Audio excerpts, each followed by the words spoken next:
Good morning সবাইকে। এটা আরও একটা নতুন সিম্পল নেক পিসের কালার ফিলিং ভিডিও। আজকাল এই সিম্পল পিসগুলো বানাতে এতটাই ভালো লাগছে অ্যান্ড তোমরাও ভীষণ পছন্দ করছো এই পিসগুলোকে, তার জন্য থ্যাঙ্কস। এবার আসি একটা কথায়, যেটা হলো তোমরা অনেকেই জানতে চেয়েছো যে তুলি কি ইউজ করা হয় এবং পিসগুলোর পেছনে টার্সেল আমি কিভাবে অ্যাটাচ করি। তো সেই ভিডিওটার জন্য একটুখানি ওয়েট করে যাও।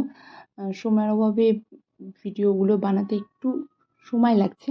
আমি অবশ্যই সেগুলো দেওয়ার চেষ্টা করব। প্রত্যেকটা ডিটেলসই দেওয়ার চেষ্টা করব। তোমরা তোমাদের কোয়ারিজগুলো আমাকে জানাতে থেকো, তাহলে আমি সেই হিসেবে সেগুলো ভিডিওতে কীভাবে কী করবে দেখানোর চেষ্টা করব। ওকে, বাকি ভিডিওটা এনজয় করো। Thank you so much. আর প্লিজ এভাবেই সাপোর্ট করতে থেকো।